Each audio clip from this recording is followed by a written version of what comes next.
Но слушайте внимательно. С самого начала года Бог мне сказал, я хочу, чтобы превратить членов церкви самыми уважаемыми людьми в обществе. Как это делать? Это только путем мудрости. Поэтому я буду проповедовать сегодня, вторая часть проповеди, которая была в воскресенье. Буду проповедовать о том, что цари царствуют мудростью. Как ты можешь царствовать на земле, царствовать по жизни путем мудрости. Господь, время пришло, чтобы слушать Твое Слово. Проговори нам, яви Твою истину. И чтобы эта истина сделала людей свободными. Во имя Иисуса Христа. Аминь. Итак, цари царствуют мудростью. Цари царствуют мудростью. Притчи, 8 глава. 14 по 21 стихи. 14 стиха по 21 стихи. У меня совет и правда, я разум, у меня сила, мною цари царствуют, и повелители узаконяют правду. Мною начальствуют начальники, и вельможи, и все судьи земли. Любящих меня я люблю, и ищущие меня найдут меня. Богатство и слава у меня, сокровища не погибающие и правда. Плоды мои лучше золота, и золота самого чистого. И пользы от меня больше, нежели от отобранного серебра. Я хожу по пути правды, по стезям правосудия, чтобы доставить любящим меня существенное благо. И сокровищницы их я наполняю.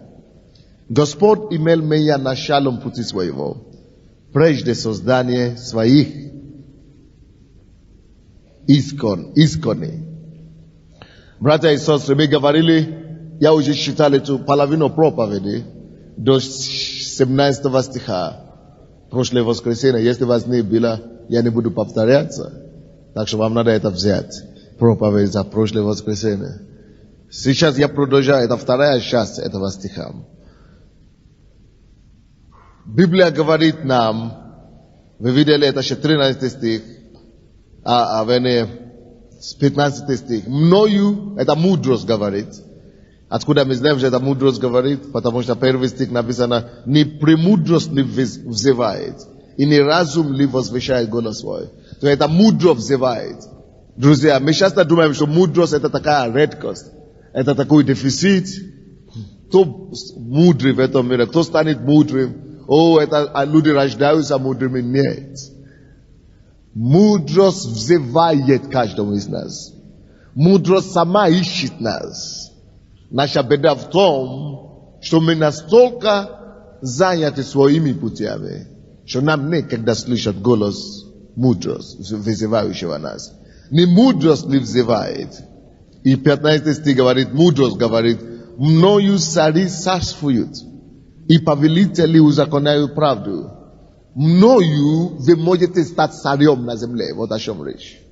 Мною вы можете стать управителем и начальником на земле.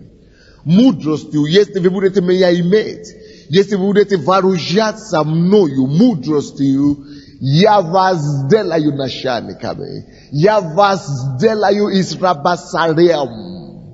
Я вас поставлю царем. Царем на своей работе. Царем в своей деятельности. Царем в своей личной жизни. Царем над окружающим. Царями стать можно каждый. Не просто каждый может стать царем, но это наше призвание. Бог постановил нас быть царями. Откровение. Книгу Откровения. 5 глава, 10 стих. Я говорил об этом в прошлое воскресенье, но я говорил Откровение 1.6. Но здесь, посмотрите еще одно место такое. 5 глава Откровения, 10 стих. Что Бог говорит нам? Кто мы такие? Божьи лица. Кто был на Майлз Монро, на доктора Майлз Монро? Он как раз говорит об этом. Бог установил и поставил нас быть правителями планеты. 10 стих, 5 глава Откровения. И соделал их царями. Соделал их, нас, царями и священниками Богу нашему. И они будут царствовать на земле. Давайте скажем: Господь Иисус призвал меня и соделал меня со другими святыми. Соделал нас царями и священниками. Теперь смотрите, вторая часть. И что будем делать? И они будут царствовать на земле. Ваше нынешнее положение огорчает Бога. Скажите кому-то рядом с вами: твое нынешнее положение огорчает Бога.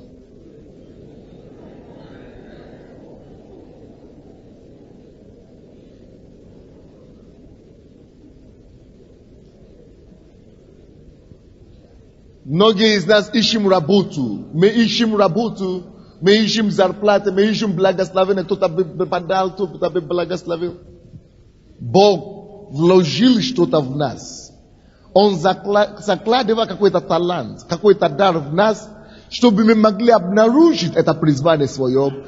И чтобы путем этого дара и призвания мы могли усовершенствовать в этом призвании. Мы могли стать специалистами, профессионалами, знающими не только этот дар наш, но знающие принципы Божьи вокруг действия этого дара, призвание наше, чтобы мы могли полностью знать, и чтобы через свой дар, через свое призвание нашествовать, господствовать на земле. И они будут что?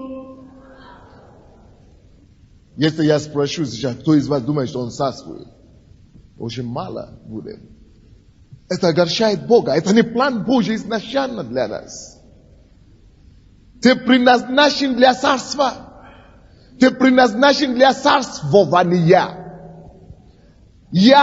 Он говорил, и призвал нас из народов, поставил нас царями и священниками Богу нашему, и чтобы они царствовали. Если вы врач, если вы учитель, если вы, такие профессии еще есть, предприниматель, какие угодно, Бог Божий изначально, если вы во Христе Иисусе, Бог вернул все изначальные планы нам. И говорит: я поставил вас царями, но мы не царствуем. Какая проблема? Почему Бог сказал, Он поставил нас царями, и мы не царствуем? Причина в том, что даже если вас поставили царями, даже если Бог дал вам такое название, что ты будешь царем сегодня, и Он уже это сказал, но есть одна причина, почему мы не будем царствовать без чего-то. Потому что написано: цари царствуют чем? Цари могут царствовать только мудростью. Так, несмотря на то, что Бог поставил нас уже царями, но мы с вами еще попрощаемся по жизни. Потому что мы не поняли, не дошло до нас. Не дошло до нас. Одна женщина пришла ко мне: у меня нету работы. Как это нету работы? Это ерунда, это оскорбление. Вы оскорбляете сами себе. Как это нету работы? Идите бесплатно куда-то, запишите в любом качестве. Начните работать там, в любом качестве, от уборщицы. И начните из премудростью Божией вкладывать вашу работу. Служить вашему хозяину как Господу. Работать добросовестно от сердца. Переработать даже лишние часы. Проявить усердие как Господу, не как человеку. Но изучите направленности там, где вы находитесь. чтобы максимально служить. И вы увидите, что вы не останетесь уборщицей надолго. Вы не останетесь охранником надолго. Вы не останетесь на том месте. Мудрость Божья возвысит вас. И не просто возвысит вас, мудрость Божья поставит вас царем в этом деле. И вы будете начальником. Или специалистом, или господином, или вы будете царством, короче. Но я поставил их царями, однако мы не будем знать, что такое царство или царствование без мудрости. Мною мудростью цари царствуют, и начальники начальствуют, и повелители узаконяют, утверждают правду. Но мудростью. Кто-нибудь, идите сюда. Бог говорит, ты царь, и он даже не знает, что ему делать следующее. Куда шагнуть, что делать? Я царь, но что потом? Куда? Потому что царь должен иметь владение, территория, его царствование. Что такое владение? Владение это направление твоего дара. Ты знаешь твое призвание? Свой дар. Вот. Молодец. Вот это твой дар, твое призвание, это есть твое владение. Это есть твоя территория. В этом направлении, в этом месте Бог очень видит тебя, чтобы ты царствовал.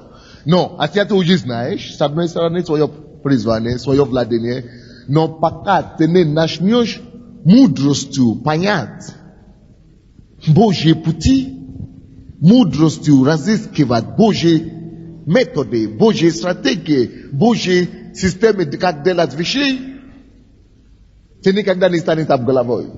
Но через мудрость, которая приходит через... Как мудрость приходит? 14 стих. 14 стих говорит нам пути мудрости. Как он приходит? Именно притчи, 8 глава, 14 стих. У меня совет. Когда, если вы хотите приобрести мудрость, у мудрости совет, вы будете искать совет.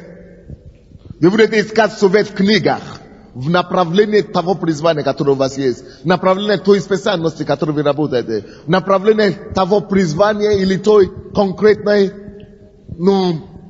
дара, который Господь вам дает. У меня совет. Ты не можешь быть мудрым никогда без совета.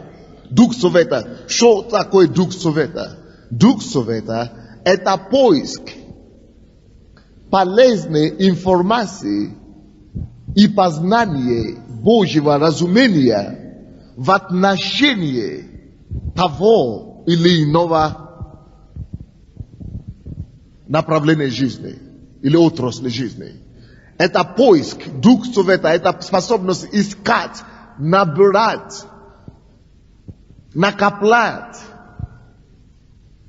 собирать знания, информация, полезная информация к осуществлению какой-то данной поставленной задачи или цели.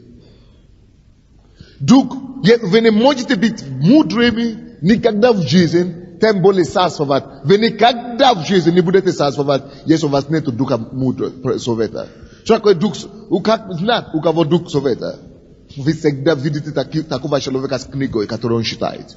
Вы не можете видеть его в автобусе, чтобы он не читал. Или в метро, чтобы он что-то не читал. Вы не можете видеть его, чтобы он не спрашивал, чтобы он постоянно не прогрессировался, чтобы постоянно он не искал какие-то вещи, источники познать больше, кассеты слушать, видео слушать, книги читать. То есть человек, у кого дух мудрости, всегда видно, он ищет, он поиске постоянно. Без духа совета, без поиска за знанием, полезные знания в определенное призвание, вы никто. Вы будете мечтать, утешать себе, но вы никогда не состоитесь. Мудрость – это не случайная вещь, не случайность. Мудрость не приходит случайностью. Мудрость приходит через духа совета. Это во-первых. Но там написано дальше. У меня мудрость, 14 стих, и правда у меня. Что такое правда? Истина. Праведность. Вы не можете быть мудрыми, если вы не ищете пути Божьи, правды Божьей. Человек мудрый, он имеет страх Божий. Он ищет Божьи пути.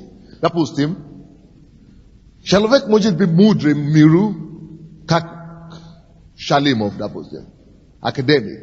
Он стал здесь, вы слышали его. Он был здесь, свидетельствовал, что он пришел сюда, чтобы учиться еще. И он говорил, я стал кем-то, я стал благодаря учению, любовь, приобрести знание. Ему уже 70 чем-то. Но несмотря на все то, что он знает, он вынужден прийти сюда, чтобы еще кое-что знать. Праведность Божья, пути Божьи. Потому что какой бы ты ни был умным, но передовым каком-то направлении жизни, ты не можешь царствовать до конца. Ты где-то всегда будешь проигрывать, ты где-то всегда будешь печалить, ты где-то всегда будешь, дьявол всегда будет тебя одолеть где-то без Божьей правды. Потому что страх Божий — это начало мудрости. Так что если вы хотите быть умными, мудрыми и царствовать на земле, вы будете человек, который влюблен в Бога, правду Божью, праведность. Без праведности нет царствования. Потому что только праведность возвещает. Грех — это что? Бесчестие. Оно будет лишить вас всякой чести, всякого достоинства. Поэтому, если вы хотите быть человеком, который будет управлять и царствовать на земле, вы должны принять решение быть человеком праведности. Быть человеком какой? И там написано дальше, у меня разум. Через разум мы приобретаем мудрость. Что такое разумение? Разумение — это совокупность знаний, которые мы приобрели и которые стало образом нашей жизни. Это наша парадигма. Это те вещи, которые укоренили в нас, что мы автоматически уже живем этим. Допустим, автоматически многие из вас, вы встаете утром, и прежде чем кушать, вы идете чистить зубы. Кто это делает автоматически? Вам даже не надо задумываться об этом, правильно? Или вы принимаете душ, прежде чем уйти из дома, правильно? Или вы краситесь. Вот. Это уже стало конкретное разумение. Те вещи, те информации, те знания, которые уже вошли в нашу систему, что мы не забываем делать их. Это тоже называется разумение. Слушайте сюда. Есть разница между то, что вы знаете, знание и разумение. Допустим, кто из вас знает, что не надо грешить? А у кого еще бывает, что грешит? Вот. В том направлении, где вы грешите, вы знаете об этом же, но вы все равно грешите. Это потому что вот это знание в этом направлении еще не стало разумением. Именно там, где истина стала разумением, когда знание становится разумением, оно вошло в нас. Мы уже просто не можем так делать. Мы уже живем так автоматически, потому что это не просто знание, оно пустило с головы на сердце и стало разумением. Поэтому мы царствуем там. Только, слушайте внимательно, только та истина и то знание, которое стало разумением вашей жизни, приведет вас к мудрости. Только разумение порождает мудрость. Знание само по себе это еще не делает вас мудрыми. Потому что то не всегда вы поступаете потому, что вы знаете. Но вы всегда поступаете по тому разумению, которому вы живете, которое у вас есть. Поэтому, когда мы приобретаем знания, проповеди, кассеты, поэтому мы приобретаем, чтобы слушать еще раз. Потому что вера приходит через слышание. Это значит, что попадает на сердце. Через слышание Слова Божьего. Не только чтобы слушать, мы размышляем над истиной. My размышляем над словом, размышляем над знанием, которое мы имеем, через размышлением, повторением, через повторение, через, слышание, знание становится, пускается с головы ниже на 16 метров или сантиметров, или какой? Сантиметров. Пускается на 16 сантиметров в сердце и становится разумением. Когда оно уже вошло в вас как разумение, тогда вы начнете ходить в этом. Тогда вам проще уже жить этим. Поэтому то, что вы слушаете мою проповедь сегодня, это еще не значит, что это вам поможет. И все проповеди, которые вы когда-то слышали, это еще не гарантия, что ваша жизнь изменится. Ваша жизнь изменится только, когда вы начнете размышлять над этими знаниями, над этими истинами, которые вы слышали когда-то. И когда эта истина становится частью вашего естества, только тогда вы сможете адекватно реагировать. И реагировать, и поступать по этому, это то, что мы уже называем мудрость. Итак, что такое мудрость? Мудрость – это знание, которое стало поступкой. Это знание, которое превращено в действие, которое стало образом жизни. Вот, допустим, если бы многие из нас бы жили по тому слову, которое мы слышим здесь постоянно, если бы это вошло в нас, многие беды и проблемы просто бы миновали нас. Мы бы сасковали, мы бы смеялись над опустошениями, мы бы просто ногою дали дьяволу, чтобы он отошел от нас. Мы бы мучились поменьше. Откуда вам знать? Если у вас знание, которое у вас есть, стало разумением или нет? Когда проблемы приходят. Как вы реагируете? Многие из вас, вы даже забываете вообще все, что вы когда-то учили. Вы вообще забываете, что вы вообще верующие. А потом только вспомнила. Потому что это слово не стало разумением. А разумение это то, что автоматически уже в тебе. Поэтому нам надо поменять много мусора из нашей головы. И поставить на место них Божье Слово, разумение Божье. И когда это уже становится разумение, мы автоматически реагируем правильно. Мы поступаем по Слову. И это уже называется мудрость. Мудрость – это когда мы способны видеть ситуацию. Напишите второе определение мудрости. Мудрость – это когда мы способны видеть ситуацию, обстоятельства так, как на это смотрит Бог. Так, как Бог видит это. Поэтому мы изучаем Библию, Слово Божье, чтобы она стала разумением. Чтобы какое бы обстоятельство не пришло перед нами, мы сразу видим это, как Бог бы видел. И, следовательно, мы сразу реагируем на эту ситуацию, как Бог реагировал бы. Допустим, возьмите, что, допустим, он предприниматель. Если он предприниматель, допустим, да? Скажите мне, пожалуйста, если, допустим, он торгует машинами. Или окна делает. Дерево. Слушайте сюда. Бог, он в курсе о том, как ему заработать побольше или нет. Бог в курсе. Бог все знает.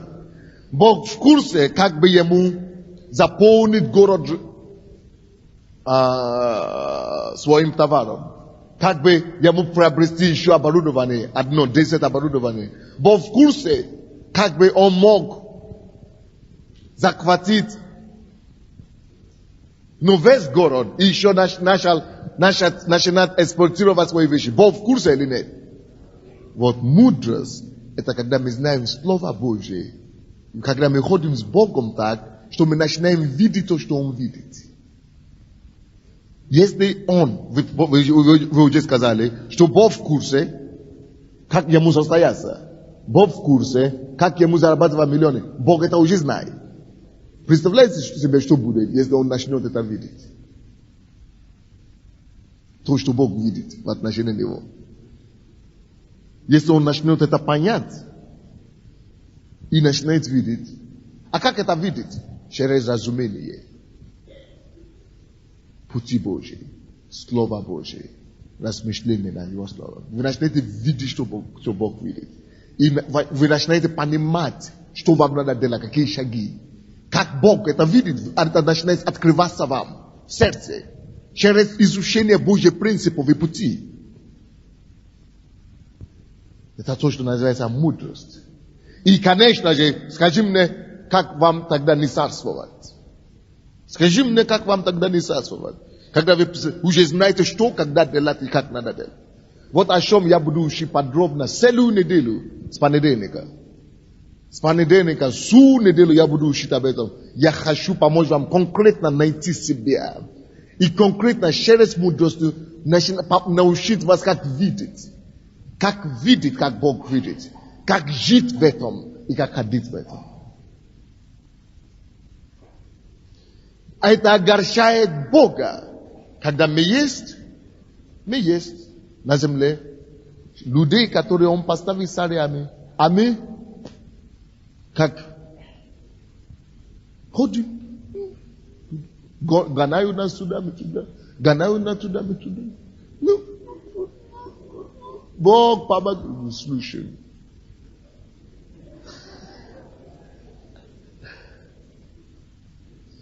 Разумение у меня совет. Что такое совет? Совет это искание. Вот почему, спасибо. Вот почему 17 стих говорит. Потому что мудрость не бывает без совета. 17 стих говорит, любящих, мудрость говорит, любящих меня я люблю. Чтобы царствовать на земле, нужно любить кого? Некоторым не знают даже тяжело, вы говорите это слово. Нужно влюбиться в мудрость. Что такое влюбиться? Вы, конечно, знаете, когда вы влюблены в кого-то, что вы делаете? Телефоны не могут успокоиться больше. Разные встречи, думайте об этом. Вот так, если вы, он говорит, что любящий меня я люблю. Почему мы еще не стали правителями на земле? Мы еще недостаточно полюбили, влюбились в мудрости. Потому что если вы его влюбите в него, он знает. И он реагирует соответственно. Любящий меня я что? Я тоже люблю. Ты не можешь любить мудрость, чтобы не править над миром. Ты не можешь любить мудрость, чтобы это не было видно. Ты не можешь ходить, любить мудрость, чтобы не царствовать на земле. Вот о чем речь. Потому что любящий меня я люблю. Он будет показывать тебе пути Божьи. Он будет вести тебе правильные шаги. Любящий меня я люблю. Когда вы начинаете влюбиться в мудрость, что будет, как это будет видно в вас? Вы начнете искать. Вы начнете считать все, что только горит. Вы начнете глотать все информации по этому направлению. Вот как видно. Любящий меня люблю я. И ищущий меня, видите?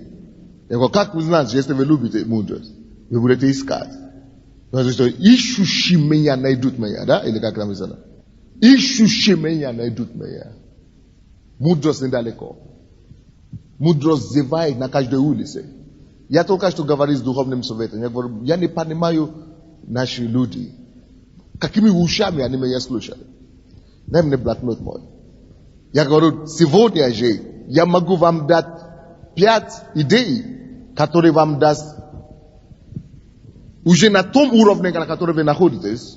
Я могу вам дать 5 идей, которые может вам дать, сделать вас царями уже на земле, в Украине сегодня.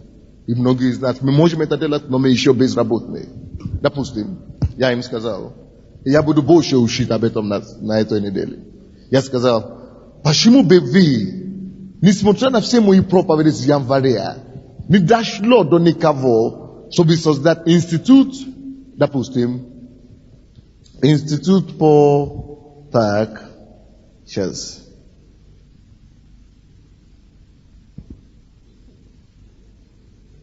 Институт помощи по выходу из депрессии и стрессовой ситуации. Мы это знаем это. Мы знаем. Не надо назвать это церковное служение. Нет! Сними комнату в городе. Или квартиру. Мы знаем же, как это самое вывести людей из депрессии. Особенно если у вас есть диплом или какой-то гуманитарная специальность какая-то, которая ближе. Вы будете знать Слово Божье, хорошо? Слово Божье истину освободит любого человека из депрессии. 30% населения каждой страны страдает от депрессии. Мы знаем ответ. Пускай любой из нас покается, любой человек в депрессии, покается, он принят, он освободится. В конце концов, купите литературу тоже христианской, как внутреннее исцеление и так далее. Создадите себе команду или один себя, считайте и включите Дух Совета, приобрести все знания в этом направлении, открыть кабинет. Не назовите себя христианская организация, просто кабинские это самое.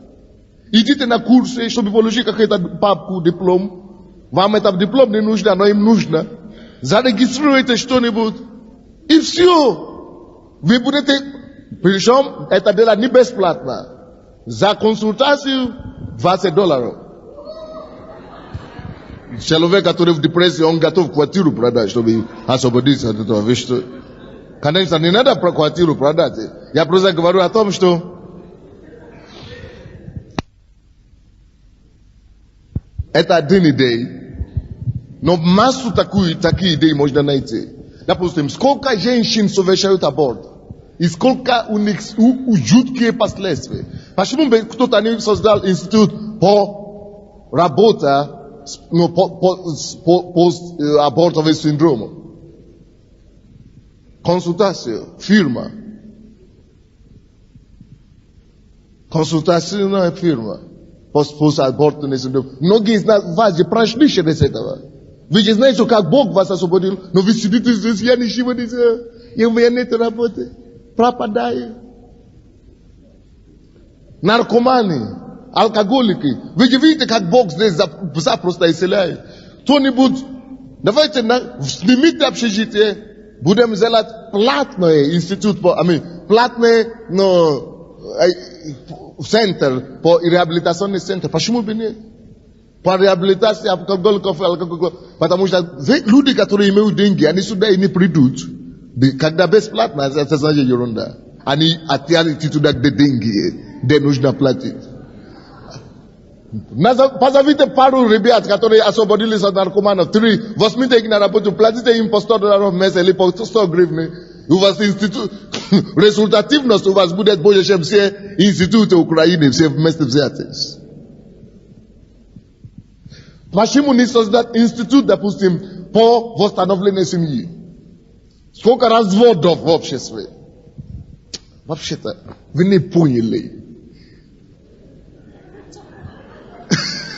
Да.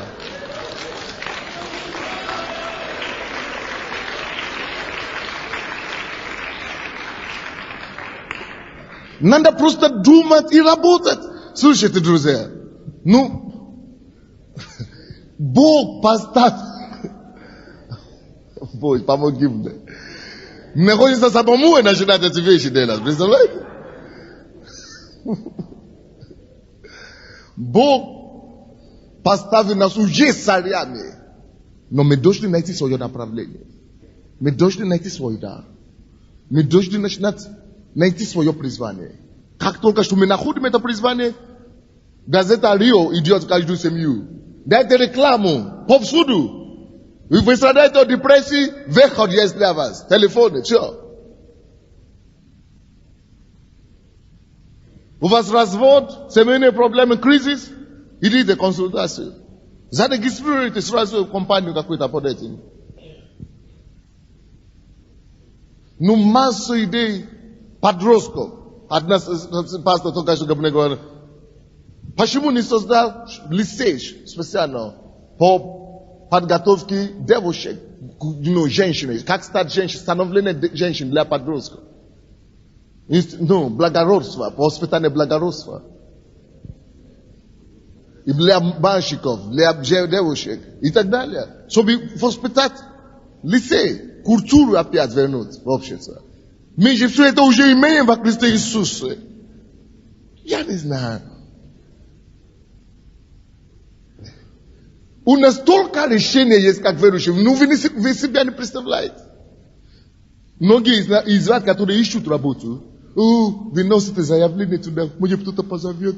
И вы верующие. Вы уже столько знаете, столько проблем в мире. Слушайте, на любой проблему, которая есть в обществе, назовите.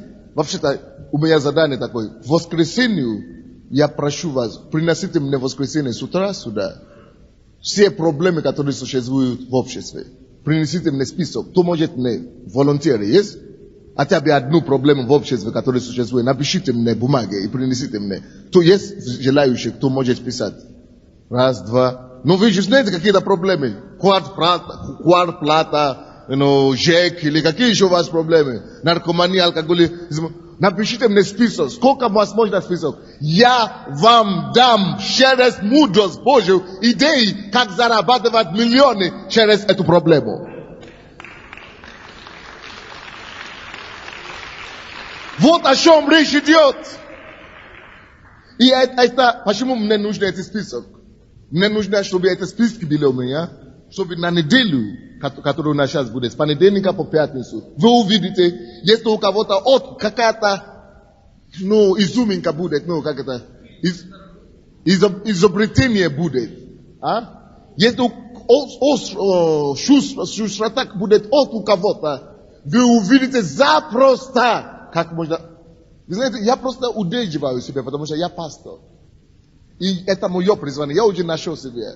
Но вы знаете, я много чего вижу так, что не просто обидно. Хочется доказать вам, что это может работать и что-то делать на самом деле. Но везде, слушайте, каждая проблема – это деньги. Это возможность заработать. А Иисус Христос есть ответ практически на все. На все нужды земли. Он есть ответ на все. С Его помощью мы можем завоевать души к Богу. Мы же приводим людей к Богу тоже. И таким же образом себе на жизнь заработать. Поэтому написано, что трудящийся достоин пропитания. И что дар человека, поставить его, сделает ее простер. Слушайте, многие из вас, которые носят заявление работу, ищете работу где-то, Бог смотрит на вас и говорит, не понял. Ты хочешь идти кому-то идти на работу, чтобы получить указ, но я тебе даю идеи, уже неделю, или уже год, 2 года, чтобы ты создал свое какое-то. Начни что-то по своему сам делать. Может быть, ты думаешь, я может быть не получится и так далее. С этими знаниями, которыми вам здесь даем, с этой мудростью, которую тебе здесь дают, что-то не получится с Богом, чтобы что-то не получилось. Ты что, вообще, что ты о Боге думаешь? Богу все возможно или нет? И Бог говорил, все возможно верующему. Потому что ты не веришь, поэтому ничего и не получается у тебя. Не веришь, что получится. Ты знаешь, почему у тебя столько трагедий в жизни? Потому что ты ищешь где-то у кого-то сидеть, чтобы тебя капало. Начни решать и делать свое, то, что Бог тебе призвал делать от души.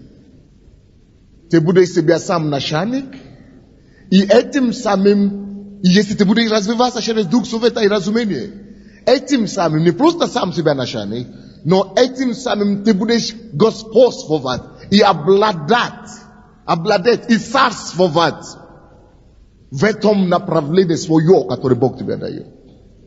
Многие люди, которые сидят здесь, безработные, врачи не работают. Почему? Потому что 200 гривен слишком мало. Но инженеры не работают. Но начни что-то думать. Придумай что-нибудь, Там месяц мудрости. Сообщите своим даже неверующим друзьям. Пускай все придут на эти, вашим детям, родственникам и так далее. Пускай придут на эти семинары с понедельника по субботу. Я абсолютно уверен, что кому-то что-то дойдет. И с этой недели мы можем, это может быть неделя, откуда будет поражены не десятки будущих состоятельных, грандиозных делателей, миллионеров на ниве Божий. Я не сомневаюсь, что с этой недели понедельника, который будет. Потому что я буду вот так говорить каждый день до пятницы.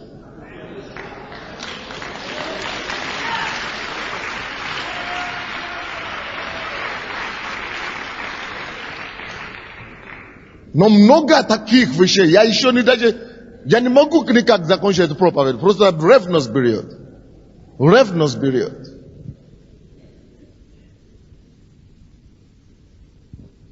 Опять до половины не дошел. Обидно, а?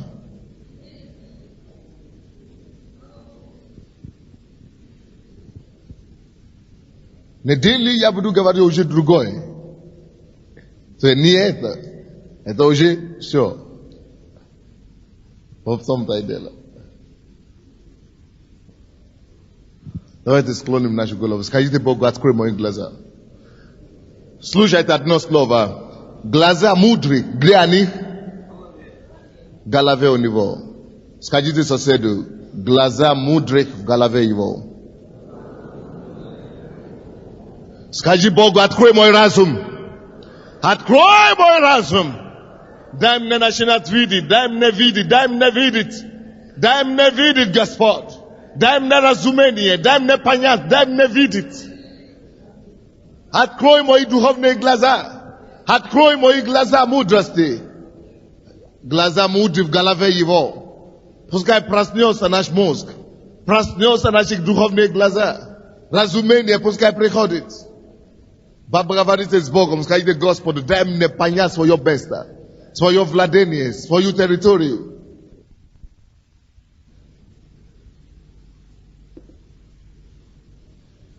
Как мне завоевать свой мир? Открой мне, покажи мне, как мне брать свой мир.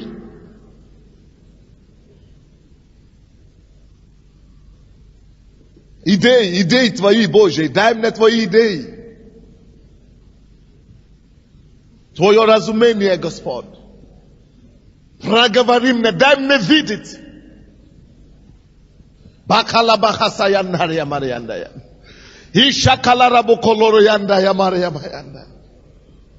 Проснись мой дух. Проснись мой разум. Откройся мои глаза.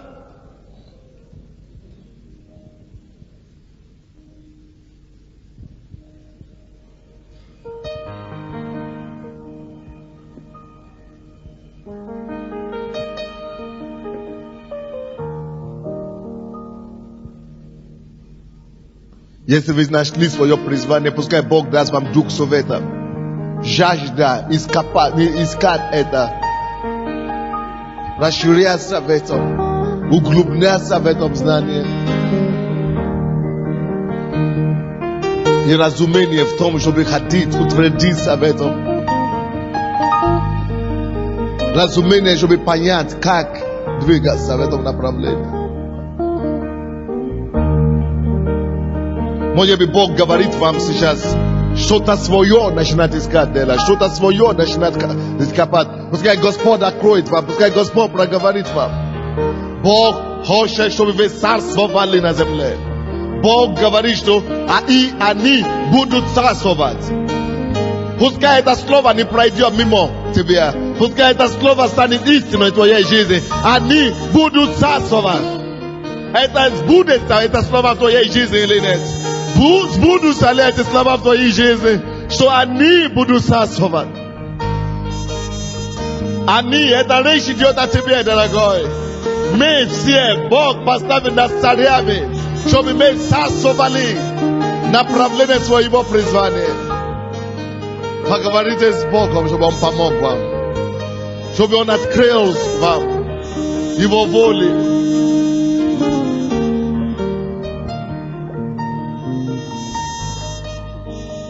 Скажите ему во славу Твою, Господь.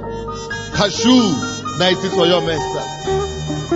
Чтобы утвердило Твое царство. Чтобы Твое царство было построено на земле. Через меня, Господь. Через меня.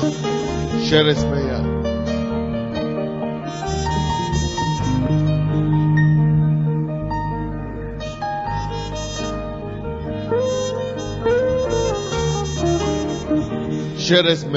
Через меня.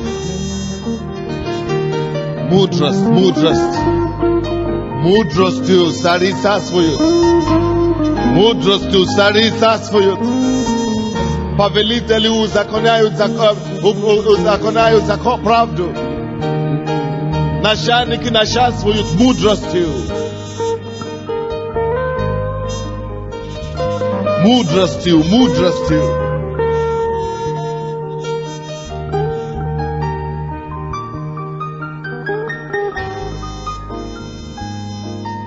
Многие из вас надо поступить в университет. Многие надо в институт поступить. Многие вам надо на заочное пойти. Многие вам нужно начинать выписывать журналы, выписывать газеты, выписывать издания. Многим из вас надо поступить в интернет, чтобы начинать искать по твоему направлению.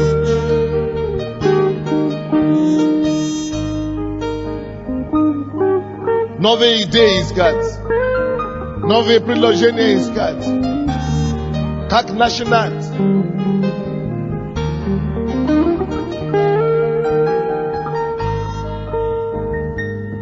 Я буду молиться за нас, чтобы Господь дал нам это откровение мудрости, чтобы Он открыл нам глаза. Помните, глаза мудрых где? В голове у него. На разумение. Чтобы Бог открыл вам разум. Понять, видеть. Преклоните вашу голову все. А сейчас давайте каждый положит руку на сердце. Мы будем молиться, чтобы мудрость, которая делает царями, мудрость, которая рождает царей, чтобы эта мудрость поселила на нас всех. Наставник, еще один надо здесь на женщину кого красно. Мудрость, которая делает царей. Мудрость, которая делает царей. Вы за кем стоите конкретно? За одним только стоите, все. Да. О, Иисус. Вы слышали что-нибудь сегодня или нет? Что-нибудь постучило вам на сердце или нет? Возьмите эти кассеты в воскресенье за сегодня. Слушайте.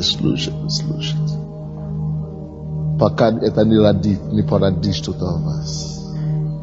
Отец Небесный, я прошу, чтобы Ты открыл глаза Твоих детей. Открой нам разум и разумение. Глаза мудрых в голове его. Я прошу Тебя, Господь, чтобы мы начали видеть разумом.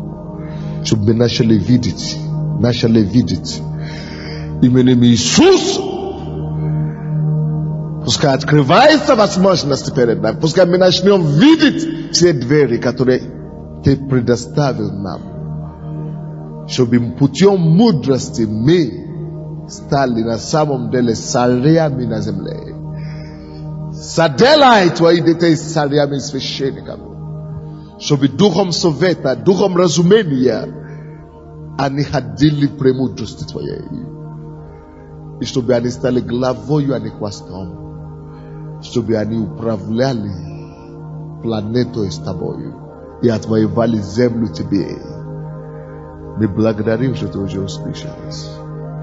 Тебе слава и хвала во имя Иисуса Христа. И весь народ сказал: